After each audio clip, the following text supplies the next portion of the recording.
Une semaine après Emmanuel Macron, c'est le chancelier allemand qui était en visite à Londres, Caroline. Keir Starmer et Friedrich Merz ont signé un traité dit d'amitié. Qu'est-ce que ça veut dire? Unique en son genre, se félicitent les deux dirigeants. Ils sont fiers d'avoir signé ce qui est, selon eux, le premier traité entre Londres et Berlin depuis la fin de la Seconde Guerre mondiale. Friedrich Merz, qui effectuait sa première visite officielle au Royaume-Uni depuis sa prise de fonction en mai dernier, va jusqu'à saluer un jour historique pour les relations germano-britanniques. Alors, que contient précisément cet accord de 23 pages? Eh bien, il couvre plusieurs domaines dans lesquels les deux pays s'engagent à accroître leur coopération. Il est question de climat, d'environnement, d'énergie, mais aussi de commerce bilatéral, d'immigration et surtout de défense. Écoutez le chancelier allemand. La sécurité est le thème central de ce traité. Ensemble, nous contribuerons à protéger et à défendre la zone euro-atlantique.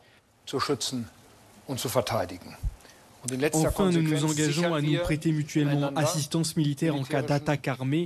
Nous le faisons conformément à nos engagements envers l'OTAN. Concrètement, qu'est-ce qui a été convenu dans ce plan, Caroline? Alors, s'agissant de la défense, déjà, le traité stipule que les deux pays s'assisteront mutuellement, y compris par des moyens militaires, en cas d'attaque armée contre l'un ou l'autre. C'est une réaffirmation, finalement, du principe d'assistance mutuelle qui est inscrit dans l'article 5 du traité de l'Atlantique Nord, article qui avait semblé remettre en cause Donald Trump, on s'en souvient, juste avant le sommet de La Haye. Keir Starmer et Friedrich Merz s'engagent à booster les exportations de matériel de défense également, matériel fabriqué conjointement. Il faut savoir que c'est un sujet qui est régulièrement source de tension entre les deux pays depuis plusieurs années.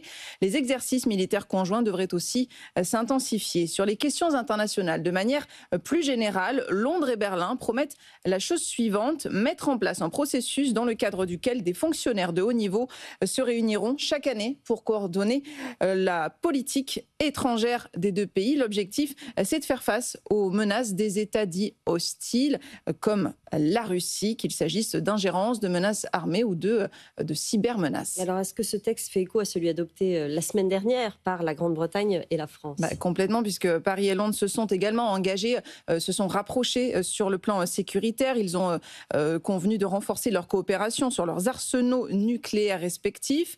Hier, Merz a appelé formellement le Royaume-Uni, l'Allemagne et la France à s'aligner sur les questions de défense. Il veut la création d'un véritable axe stratégique et même la signature d'un pacte tripartite qui porterait également là sur les questions migratoires, en plus des questions de défense. Le chancelier allemand a exprimé son regret d'avoir vu Londres quitter l'Union européenne. Je déplore personnellement profondément le Brexit, a-t-il déclaré, mais c'est une certitude pour lui comme pour Emmanuel Macron.